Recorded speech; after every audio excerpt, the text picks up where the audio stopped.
जय हिंद बच्चों, कैसे हैं आप लोग। आई होप आप सब बहुत अच्छे होंगे। आज का वीडियो आप सबके लिए काफी इंपॉर्टेंट होने वाला है। अगर आप लोग IEM JEE का एग्जामिनेशन दिए हैं, एग्जामिनेशन देने के बाद आप लोग के माइंड में सिर्फ एक ही सवाल आ रहा होगा कि आप जो एग्जामिनेशन दिए हैं उस पर कितना मार्क्स बन रहा होगा और कितना मार्क्स बनने पर कितना रैंक बन रहा होगा और कितने रैंक पर कौन सा कॉलेज आप लोगों को मिल रहा होगा। ये तीन सवाल आप लोग के माइंड में हमेशा आ रहा होगा। तो आज के वीडियो में मैं आपको वही क्लियर करने वाला हूं कि आप लोग कितना मार्क्स लेकर के आते हैं IEM JEE एग्जामिनेशन में, तो आप लोग का कितना रैंक बन रहा होगा बच्चों और आप लोग को कौन सा कॉलेज मिल रहा होगा।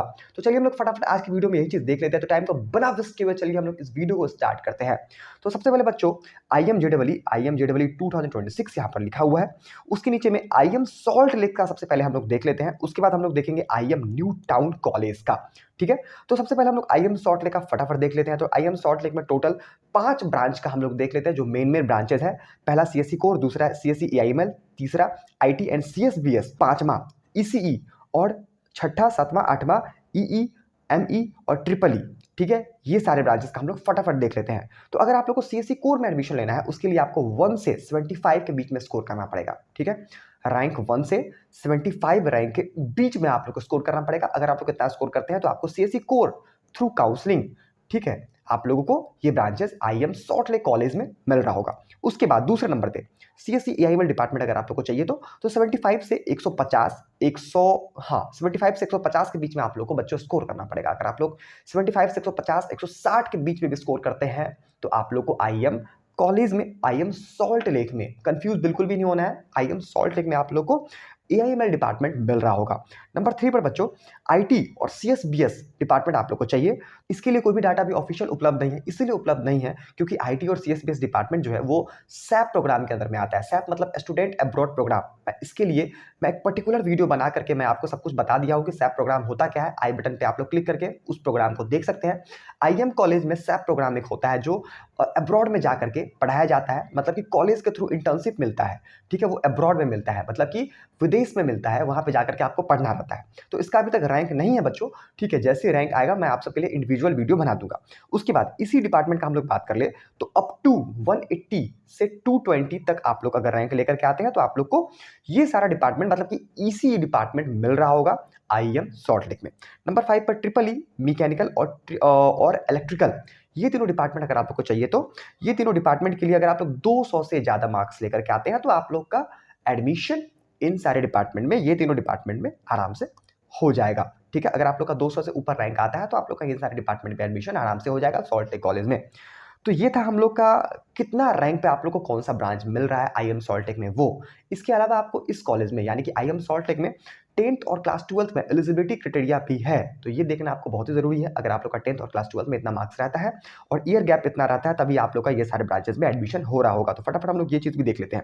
CSE कोर का अगर हम लोग बात कर ले तो आपको क्लास 10th और क्लास 12th में 85% से ज़्यादा मार्क्स होना चाहिए और ईयर गैप जो है वो 1 साल का होना चाहिए और फिजिक्स केमिस्ट्री मैथमेटिक्स यानी कि PCM में सिर्फ और सिर्फ 60% मार्क्स होना चाहिए। ठीक है, AIML डिपार्टमेंट अगर आपको चाहिए तो उसके लिए 80% से या फिर 80% से ज़्यादा मार्क्स आना चाहिए। 1 साल का ईयर गैप चलेगा, मिनिमम 1 साल का ईयर गैप चलेगा और उसके बाद 60% PCM में होना चाहिए। CSBS के लिए 80% मिनिमम मार्क्स होना चाहिए। 10-12 में 1 ईयर का गैप होना चाहिए मिनिमम और 60% PCM में होना चाहिए। IT के लिए 80% मार्क्स और उसके बाद 1 ईयर का गैप मिनिमम 60% PCM में। ECE के लिए 70% मार्क्स होना चाहिए मिनिमम क्लास 10th और क्लास 12th में। ठीक है, दोनों को मिला करके आप लोग कंफ्यूज बिल्कुल भी नहीं होइएगा। उसके बाद 2 साल का ईयर गैप मिनिमम चलेगा। ठीक है, और मतलब मैक्सिमम 2 साल का ईयर गैप आप लोग का चलेगा, मिनिमम नहीं था बच्चों, ये सब मैक्सिमम 2 साल का गैप है और मैक्सिमम 1 साल का गैप है। तो थोड़ा सा मुझे कंफ्यूजन हुआ है, सॉरी, उसके लिए मैं आपको बोलना चाह रहा हूँ। तो मैक्सिमम 2 साल का ईयर गैप चलेगा और इससे पहले जो मैं आपको बोला हूँ उसमें मैक्सिमम 1-1 साल का गैप होना चाहिए। ठीक है, और 60% PCM में होना चाहिए। इलेक्ट्रिकल ट्रिपल ई में आपका 65% मार्क्स अगर रहेगा या फिर उससे ज़्यादा मार्क्स रहेगा तो आराम से चलेगा, नहीं दौड़ेगा। ठीक है, और उसके अलावा मैक्सिमम 2 साल का ईयर गैप और 60% PCM में मिनिमम होना चाहिए। मैकेनिकल में अगर आप लोग को मैकेनिकल में एडमिशन लेना है तो 60% आप लोग का मार्क्स 10-12 में मिनिमम होना चाहिए। 2 ईयर का गैप मैक्सिमम होना चाहिए। 2 साल का मैक्सिमम गैप चलेगा, 2 साल ज़्यादा गैप रहेगा तो आप लोग का इस डिपार्टमेंट में एडमिशन नहीं हो पाएगा और 60% जो है वो PCM में आप लोग का होना चाहिए। अगर रहेगा तभी आपका एडमिशन हो पाएगा।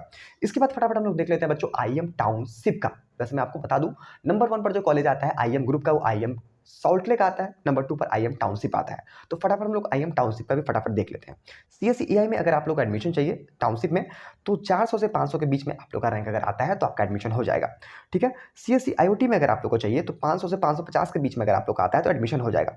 सीएसटी के लिए 550 से 600, रोबोटिक्स एंड एआई के लिए 600 से 640, 650 तक भी अगर आप लोग का आता है तो हो जाएगा। आईओटी सीएस के लिए, सीएससी आईओटी सीएस के लिए 640 से 700 के बीच में अगर आप लोग का आता है तो हो जाएगा। साइबर सिक्योरिटी 700 से 720, 730 तक अगर आप लोग का रैंक आता है तो आप लोग का एडमिशन हो रहा होगा। डाटा साइंस में 720 से 750, 760 तक आता है तो आप लोग का एडमिशन हो रहा होगा। सीएससी नेटवर्क में 750 से 800, 810, 820 तक भी अगर आप लोग का आएगा तो एडमिशन हो जाएगा, तो आप लोग बिल्कुल भी निश्चिंत रहिए। ठीक है। तो ये था आपका आईएम न्यू टाउन का कितना रैंक अगर आप लोग लेकर के आते हैं तो उस पर आप लोगों को कौन सा डिपार्टमेंट मिल रहा होगा, ये चीज़ आप लोग समझ गए होंगे। अब इस पर भी कुछ एलिजिबिलिटी क्राइटेरिया है क्लास 10th और क्लास 12th में, वो भी हम लोग फटाफट देख लेते हैं और कितना ईयर गैप होना चाहिए। तो यहाँ पर टोटल 8 ब्रांच है। CSC, CSC IoT, CSC robotics and AI, IoT CS, cyber security, data science, network, ये सारा डिपार्टमेंट का जो है वो 70% क्लास 10th और क्लास 12th में मिनिमम होना चाहिए। अगर आप लोग का इतना रहता है, थोड़ा ऊपर नीचे है लेकिन आप लोग एवरेज मान के चलिए 70% आप लोग का मार्क्स होना ही चाहिए। अगर आप लोग का इतना मार्क्स रहेगा तो आप लोग का एडमिशन ये सारे डिपार्टमेंट में हो रहा होगा बच्चों। उसके अलावा मैक्सिमम 1 साल का ईयर गैप होना चाहिए। ये सारे डिपार्टमेंट में 1 साल का ईयर गैप से ज़्यादा ईयर गैप रहा तो आप लोग का एडमिशन नहीं हो पाएगा। उसके बाद पीसीएम यानी कि फिजिक्स केमिस्ट्री मैथमेटिक्स में, फिजिक्स केमिस्ट्री मैथमेटिक्स में आप लोग का मिनिमम 50% मार्क्स होना चाहिए। उतना मार्क्स अगर आप लोग का होता है तो आप लोग का ये सारे डिपार्टमेंट में एडमिशन हो रहा होगा बच्चों। तो आज की वीडियो में इतना ही। अगर आप लोग को हमारा वीडियो पसंद आया हो तो हमारे वीडियोस को एक प्यारा सा लाइक कर दीजिएगा और कमेंट कर दीजिएगा। इसके अलावा इस यूट्यूब को ना आप लोग सब्सक्राइब कर दीजिएगा अंटिल आप लोग का एडमिशन किसी भी कॉलेज में नहीं हो जाता। अगर आप लोग को आईएम सॉल्टलेक में, आईएम न्यू टाउन में या फिर आईएम जयपुर में या फिर वेस्ट बंगाल के किसी भी कॉलेज में अगर आप लोग का एडमिशन लेना है तो आप लोग इस नंबर पे, यहाँ पर आप लोगों को बच्चों नंबर दिख रहा होगा, आप लोग इस नंबर पे कॉल कर सकते हैं। इस नंबर पे कॉल करके किसी भी डिपार्टमेंट में, किसी भी कॉलेजेस में वेस्ट बंगाल के एडमिशन ले सकते हैं। अगर आप लोग का रैंक अच्छा नहीं आया है तो, और अगर आप लोग का 10th और 12th में अच्छा मार्क्स नहीं है, फिर भी आप लोग का एडमिशन हम लोग करवाने का काम करेंगे। आपका जेन्युइन और ऑथेंटिक तरीके से एडमिशन हो रहा होगा बच्चों। तो मिलते हैं नेक्स्ट वीडियो में, तब तक के लिए जय हिंद।